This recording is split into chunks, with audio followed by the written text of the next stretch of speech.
Hello and welcome to the Flagstaff County podcast. I'm your host, Kerry Castagna, Communications Coordinator for Flagstaff County. I am joined today by Neil Harris, Canada's top-ranked competition pilot. Welcome, Neil. Hey, thanks for having me.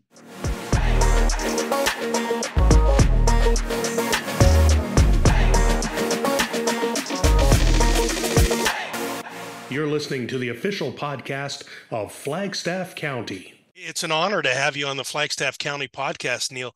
Now, you describe yourself on your Facebook page as a Canadian aerobatic pilot seeking perfection in competition aerobatics.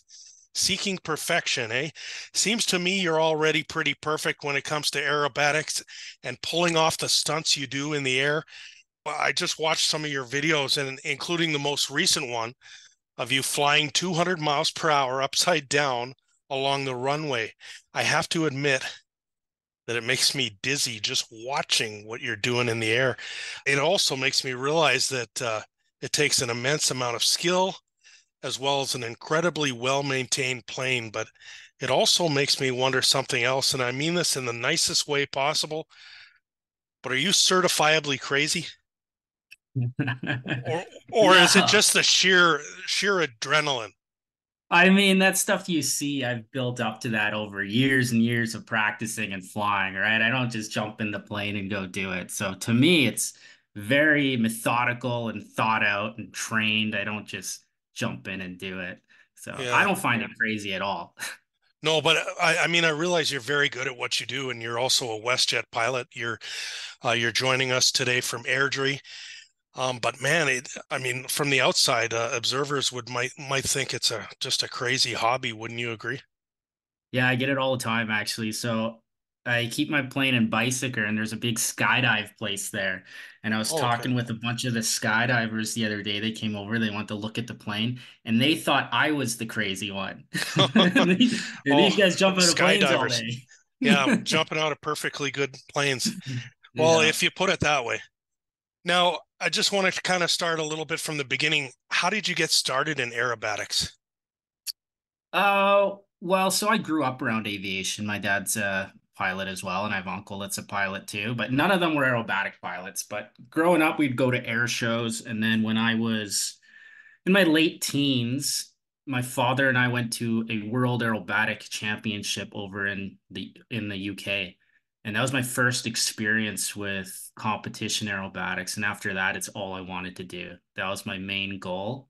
Oh, really? So once I got my pilot's license, I saved up and got a bank loan and started flying aerobatics. And with the goal of being a competition aerobatic pilot, and hopefully the ultimate goal was to be one of the best in Canada. So it's pretty awesome that I've been able to achieve that.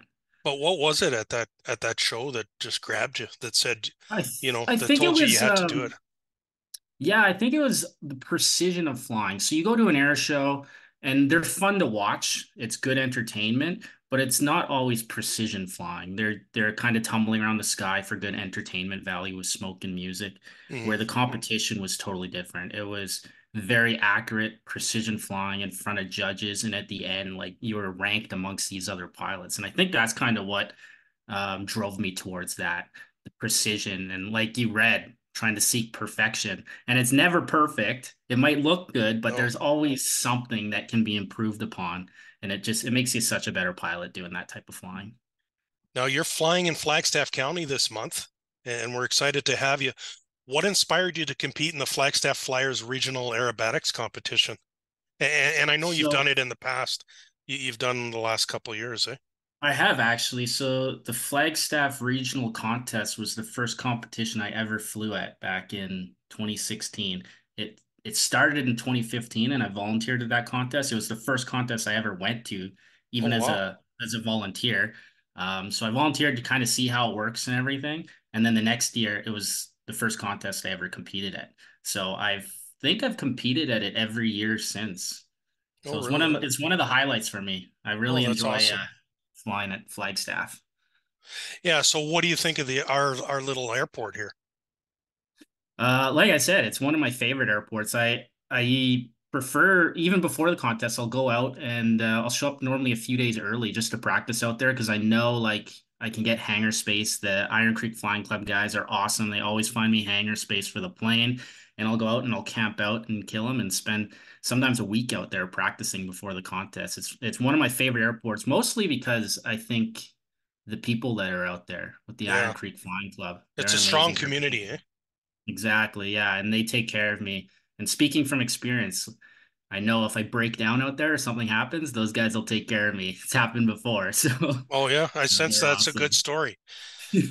Well, I mean, not really a good Or story. well, you can laugh at it now. Yeah, yeah, but it was stuck in one of the guys' hangars for a good part of a winter while I got it back up and running, and they helped me out and took care of me, so it was great. Oh, that's awesome to hear. So can you describe your training regimen leading up to this competition? Like have you been out here practicing already or I haven't yet, but ideally, like I said, I like to come out early and fly at the actual contest location. yeah. So this year, I'm hoping again to come out a few days early, and it looks like it'll be next week, actually. It looks like the weather's supposed to be good leading up to the contest. So, yeah, if I can go out 2 or 3 days early and I try to practice every day, a couple times a day leading up to the contest, particularly on we call them figures or maneuvers. We call them figures in competition. I practice figures that I'm not maybe haven't practiced much or I'm not as confident with. So I go up and practice that a lot leading up to the contest just to make sure I got everything down and I'm ready. Okay. And speaking of that, so what specific maneuvers or figures or routines will you be performing at the competition? Yeah, so competition at the so there's different levels of competition. There's primary, which is the beginner's level, all the way up to unlimited, which is the top most difficult level. And starting in the middle at intermediate, all pilots will fly three, well, every category, all pilots fly 3 flights, but starting at intermediate, we fly 3 different flights. So the first flight we call the Known, which is put out by the International Aerobatic Club at the beginning of the year, and we can practice it as much as we want. And then that's the first flight we fly at the contest. And it'll be different based on the category with the different difficulty. The next flight is a free flight, which we design ourselves, but it has to meet a whole bunch of criteria in the rule book. And we have to there's mandatory maneuvers we have to put in.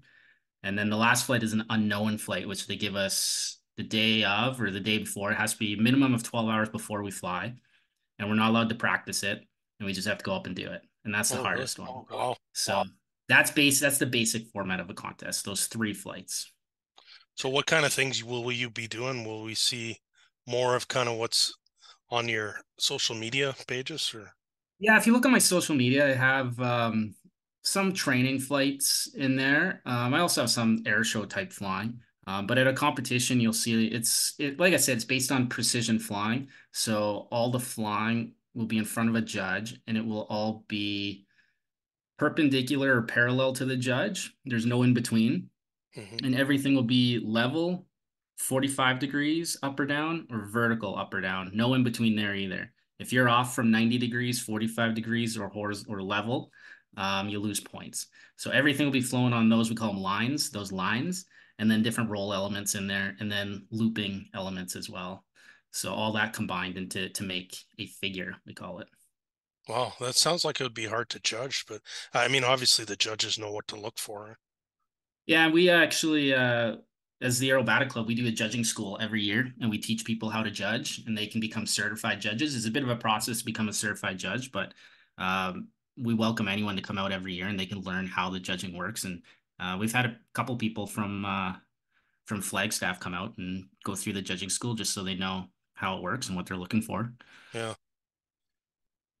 Can you kind of give us a glimpse of what they are looking for? Like it's a very precise stuff, right? It's very Yeah, so minute for stuff. example, um, a basic one, so a loop would Yeah. be they're looking that it's round, and that it starts at the same altitude and ends at the same altitude. And it sounds, people think a loop it should be easy, but a Hmm. loop is actually one of the hardest things to score well on because it has to be corrected for wind, and wind makes a big difference. So we have to make it round, but the wind will blow us. Oh yeah. So it actually makes a big difference. And then you can add rolls to the loop as well. So we can put a roll at the top, and that Oh roll wow. has to be centered. If it's off center, then we lose points.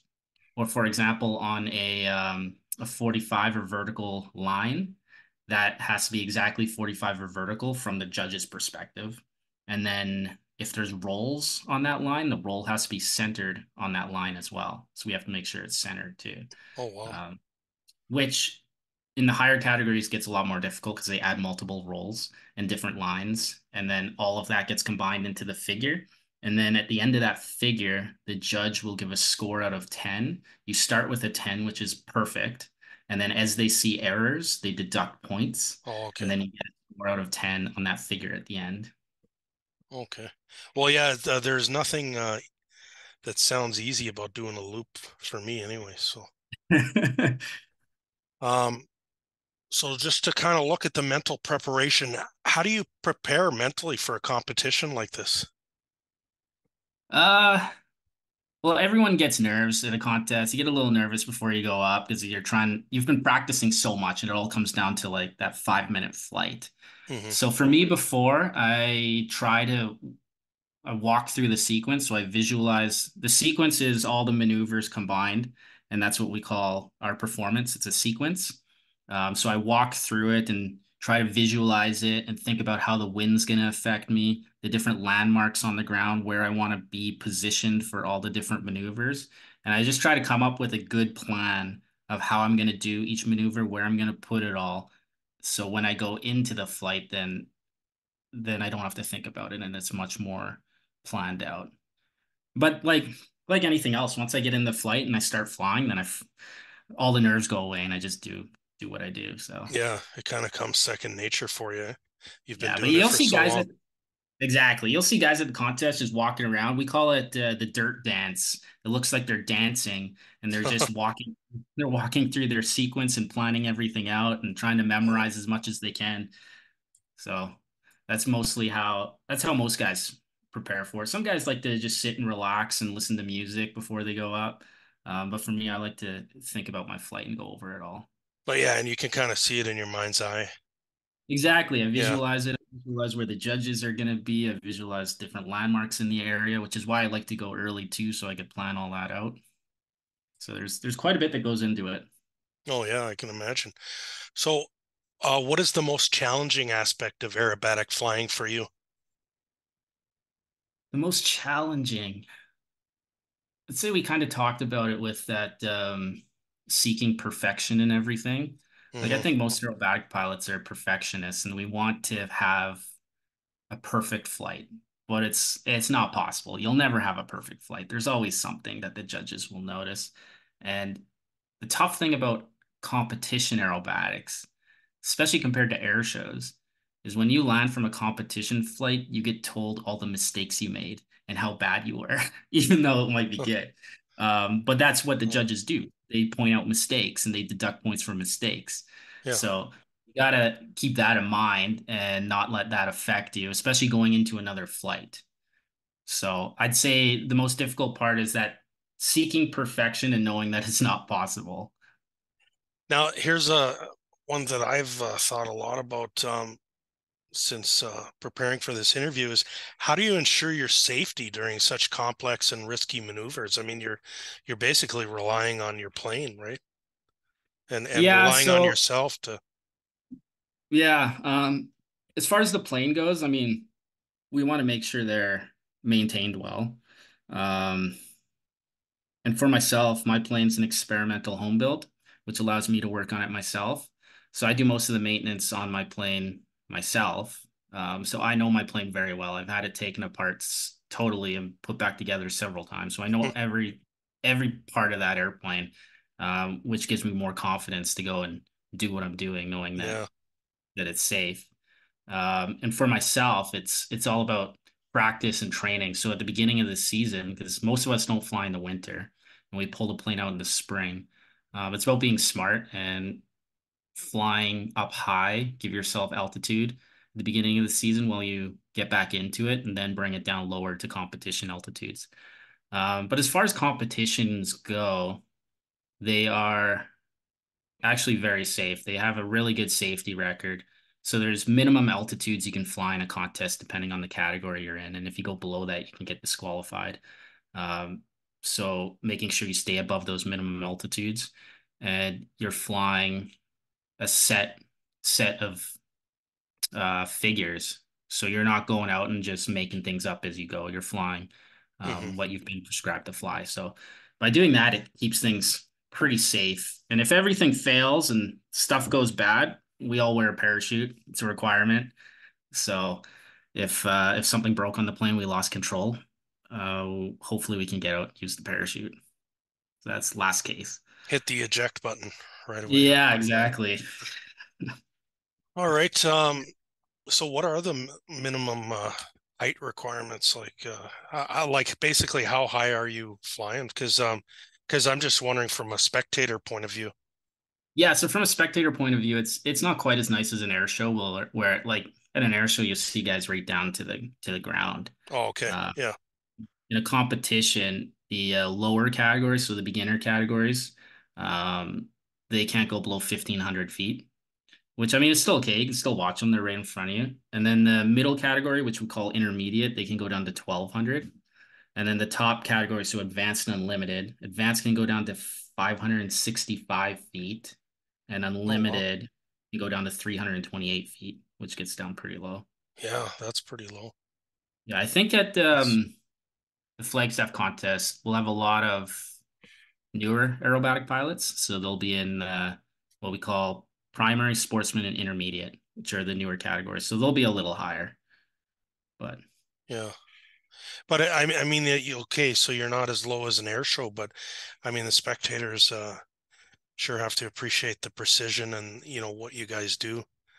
I mean, if they understand exactly. that part, Yeah, if yeah, they know they're coming to watch a competition and it's not an air show, it's different, and it's about precision flying, then it's from a spectator's point of view, if you don't really know what you're looking for, what you're watching, then it's not as entertaining as an air show. yeah, But if you think of it from a precision point of view and you have a little bit of an idea of what the judges are looking for, then it makes it much more entertaining. We actually had in the past, we've had commentators at these competitions for the spectators explaining what's going oh, okay, on and what the judges are looking for as the plane's flying, which makes a big difference. yeah, that would help.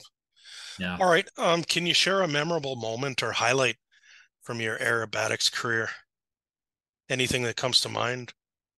Honestly, I would think when I think about it, all of last year was a really good season for me. So within the regional competition, so all the contests in Canada, other than one way out in Ontario, which I didn't go to, and in Montana, I came first place in every single contest. Wow. And then I was on the Canadian Advanced Aerobatic team where we competed world championship in Las Vegas at the end of last year. So the entire year was an awesome year. Wow, so you basically won everything you could win, right? Yeah, I won everything, every contest, every regional contest I competed at, I won. Wow, So that's it incredible. was a really good year. So going into this season and looking ahead to the Flagstaff Flyers Regional Aerobatic Contest, and I should mention that's July 12th to July 14th at Flagstaff Regional Airport. So what are your goals for the upcoming competition in Flagstaff? So I've been competing in the advanced category for the past few years. Um, and in Flagstaff, I may go up to the unlimited category, which is the highest, most difficult category, which would be the first time I've ever competed in that category. So I'm still practicing. And next week, the weather looks good. I should be able to get some good practice in. And if the practice goes well, that's my plan to compete in the unlimited category. And I'd like to get through it without any zeros. So a zero would be if I totally messed up a Hmm. figure. And ultimately, I like to finish overall with a 70% or higher. So that's kind of the goal coming up. But we'll see how practice goes next week. Yeah, well, that's a lofty goal, but yeah, I wish you the best on that. So how do you balance the physical demands of aerobatics with the need for precision and control? Well, as far as G-force goes, on a typical competition flight, I'm doing +8 Gs to -6 Gs, which is pretty high G-force, and it can be pretty hard on the body, but Yeah. your body actually gets used to it after a while, especially the positive G, like 7, 8 Gs. after you've been doing it for a bit is not really a big deal. And the plane's designed, the seating is designed to help you take those G-force. So that helps a lot. But definitely at the beginning of the season, when I first pull it out after winter, I can't go and pull 8 Gs right away. No, You have to build up to it. Your body gets used to it pretty quick, but you do have to yeah. work up to it again. And then for my seat belt, I have a double ratchet system. So it's a ratchet strap, and I actually ratchet myself down to the plane until like I can't move at all. So when I'm doing these maneuvers, I'm stuck right into the plane. Otherwise, if you're moving around, like the plane's very sensitive. Yeah. If I accidentally nudge my hand or something, then that could mess up my entire figure and I could get a low score on it. So you want to make sure Really? you're really secure in the Huh. airplane. So you're actually part of the plane then. You be the plane, right? Oh yeah, yeah. Like And- we ratchet ourselves down so tight that you get bruises on your hips. Oh, geez. Because that G force, especially the negative G, where it's throwing you out of your seat, you have to make sure that you're really tight in the airplane. So And it then, does feel like you're one with the plane for yeah. sure. Oh, for sure. And then, I mean, physically, you have to keep yourself in pretty good shape, eh? You do. I mean, it definitely it helps for sure. Especially people some people think like we're just sitting in the plane doing our thing and it's no big deal, but Yeah. it's a workout for sure. When Oh, you're yeah. doing it at the higher level of competition, like it's a good workout. After sometimes I'll do 2 or 3 flights and after that you're done. Like it's Oh, really yeah. I can exhausting. imagine. So, are there any particular pilots or routines that inspire you? Um, I'd say we have some really, really amazing and good pilots as part of the Alberta Aerobatic Club, which I've looked up to for a long time, that have been Yeah. doing it much longer than I have. So coming into the sport, they were the ones I kind of watched and learned from. Um, so there's several in our club that that were that I look up to and were great mentors throughout the time. But All right. yeah. Nobody in particular, um, or that you want to well, mention, or just watching like some of the guys. So Jersey, who's been at the Flagstaff contest a few times, watching him flying, his precision is what kind of pushed me to be more precise. And then we got Dave and Miles, who are part of our club as well, and they've been doing it a long time. So watching those guys fly and just talking about the different maneuvers with them and how they do it and the intricacies of flying these different maneuvers, because there's little tricks you can do that you might not know about yeah. unless you talk to these people. Huh. And then there's other guys out in a friend of mine out in Manitoba, Luke Penner, who him and I have been competing against each other. I think we started competing the same year. So we've always been trying to one up each other and Yeah. be better than the other guy, which really pushes both of us to kind of practice harder to try to Hmm. beat each other. Um, so yeah, all those guys have really pushed me to do better and be a better aerobatic pilot for sure. Well, Without the that's, good competition, I mean, there'd be no point really. oh, for So sure. But yeah, it sounds like you've got a healthy rivalry with Benner. yeah, with Penner, well, even the guys out here, so Jersey, Miles, and Dave, we're always going back and forth with each other, Oh, yeah. trying to beat each other. Yeah, which is pretty incredible, like I said. So I've looked up to those guys coming into it, and I never thought that I would be on their level. So to be able to compete against them and beat them at contests is just incredible to me. Wow. So I know you've talked a little bit about your aircraft, but can you talk about your aircraft that you're flying in the competition and why you chose it and a little bit of the Yeah, background? so I'm flying a Giles G200, which is an experimental home built. It was designed and built in the US. And this particular airplane has the fastest roll rate of any aerobatic plane ever made. So it rolls a little over 500 degrees a second, which is crazy fast. And then it actually has a four-cylinder engine in it, which most of these aerobatic planes have six-cylinder engines, so more horsepower. But my plane's a little smaller and lighter, so I can get away with the four-cylinder, which means it's cheaper to buy and it's cheaper to operate. It doesn't go through as much fuel and oil. So those are the main reasons I picked that plane. And another big one is that it's actually this plane is from the Flagstaff Airport. So that's where I bought it. Oh, So really? I knew about that Huh. plane through the contest there. And then I finally convinced the owner to sell it to me back in 2019, I think. So it lived in at the Flagstaff Airport for quite a while. Huh. Who was the former owner then? It was Randy Skiba was Oh, the okay. owner.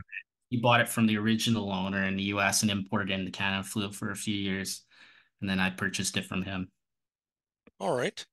Now, you've risen to an incredible level yourself.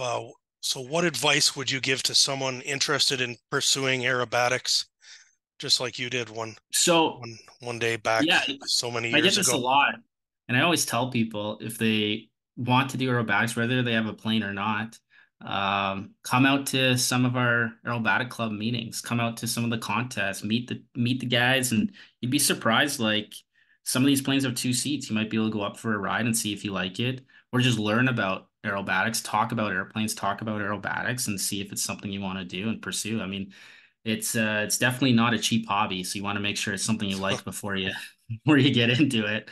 Yeah. So yeah, like come out to some of our meetings. We got the Alberta Aerobatics Club has a Facebook page, and aerobaticscanada.org is the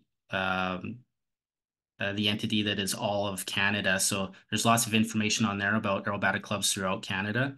So there's lots of resources out there. And if you can't get to a club because you live somewhere where there's no club nearby, reach out to some of us on Facebook or Instagram or any of that, and we're happy to talk about aerobatics.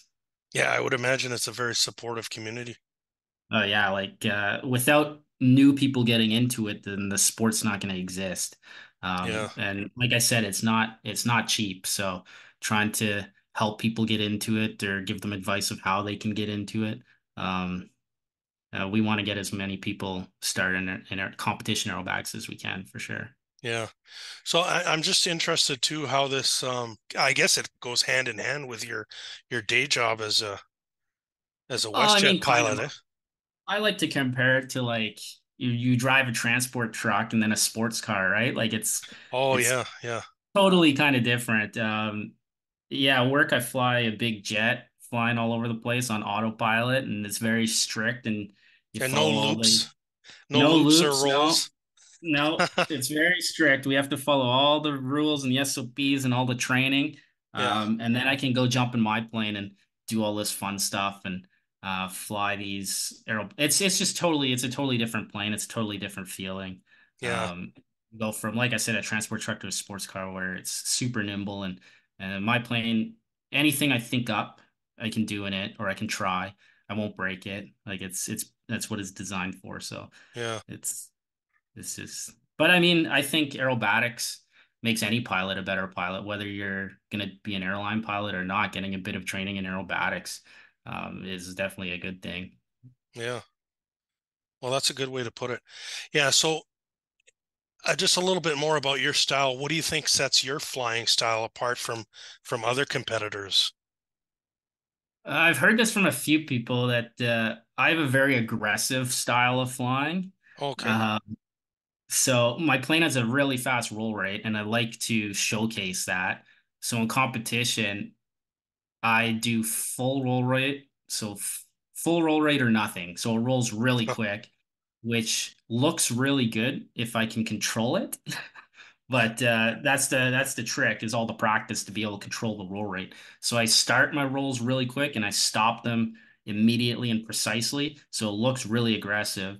And then the pulls or the pushes into vertical maneuvers, I do really aggressively as well to try to just make it look a little sharper and nicer. None of that is judging criteria, Yeah. but they're human judges. So I mean, if it looks crisp and looks nice, then you're probably going to get a better score, even though it's not technically a judging requirement. So I'd say I stick out somewhat from some of the other guys with my aggressive style of flying. Oh, for sure.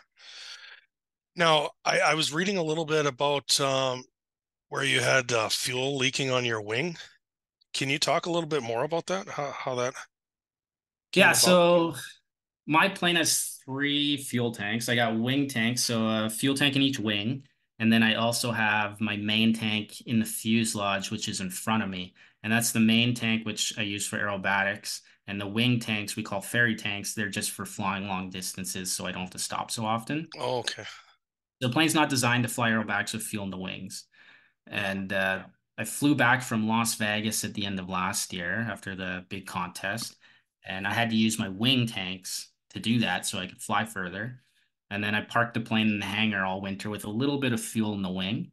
And then I got the plane ready to go this summer. I drained all the fuel out of the wing, and on my first flight, I went into a vertical maneuver, so going straight up, and fuel started pouring out of my left wing. So I landed immediately and looked Nice. into it. And it turns out the fuel tank is actually part of the wing. So it's built into the wing and it's part of the wing. It turned out there was a small crack which is seeping fuel into the wing behind the tank. So even though the fuel tank was empty, there was fuel that had built up behind the fuel tank into the wing. And when I went vertical, there's vent holes on the back of the wing and fuel started pouring out of there. So that was a bit of a process. It took us a while to take the wing off, and it took us a while to figure out where it was leaking from because it didn't really look very obvious. And in the end, there was a small area that looked weird, and I patched it up, and it's been fine ever since. Oh, yeah. Luckily, it But that wasn't anything major. well that must have been pretty alarming though when you were flying It to see that. was, but I mean, the more alarming thing was after I landed and started thinking about it, I was worried that the entire plane's carbon fiber, and I was worried that the carbon fiber in the wing was coming apart and was Yeah. causing the leak, which would mean it was a major structural issue with the wing, which would be very expensive to fix. Oh, yeah. So luckily it didn't turn out to be that. It just turned out to be an easy fix, but at the time I didn't know that. So Yeah. that was my biggest concern. So it worked out. I mean, as far as the fuel coming off the wing, it was a little concerning, but at the same time, I mean, when we're doing this stuff, I'm kind of ready for anything to happen. And I fly all my practice flights near a landing area. So in that on that day, I was flying right next to the runway, so I could immediately land. And it was off kind of my mid wing, so I wasn't too worried about it catching on fire. If it was closer to the exhaust, it'd be a bit of a concern if that caught on fire. Oh, But yeah. in this case, I wasn't too worried about it. I just immediately landed. And that goes back to the safety point too. I Yeah. always practice somewhere where I could land, whether it's a runway or a road. I always have some sort of option because we push these planes very hard and we push the engines very hard. So Hmm. anything could happen. If we have an engine failure, these planes they don't glide very well, so you have to Hmm. have somewhere to land close by. All right. Well, I'm glad that worked out for you. So is there anything else I'm forgetting to ask you or anything else you want to add? No, I'll just talk about the contest a bit. So, like you said, July 12th, Yeah. 13th, 14th. So, the 12th will be registration and practice day. So, everyone will show up and register and get their planes. We have to have tech inspections done and make sure the planes are safe. And then uh, everyone will practice throughout the day. And then the Saturday, the 13th, will be the main contest day if the weather is good. And there's a chance we might get all the flying done on that one day. If the weather's really good and everyone wants to do it, we might be able to get everything done on one day.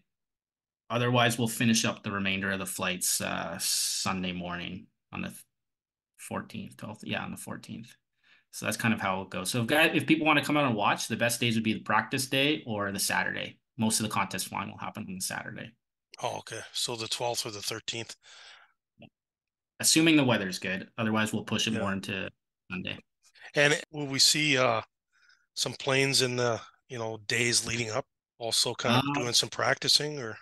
yeah, you'll probably see me. I'll probably be out there early. There's a few other guys I've talked to that might come out and practice a day or two early as well, but most likely, most people will show up on the Friday morning probably, and try to practice throughout the day, get a couple flights in. Yeah. Very exciting. Well, thank you, Neil, for taking time out of your schedule to talk to me today. It's been an honor and a pleasure having you on the Flagstaff County podcast. No, thanks. I appreciate you having me, and I love to talk aerobatics. So if anyone wants to come out to the contest and talk about airplanes and aerobatics, feel free to come flag me down. Sounds good. All the best. Thank you.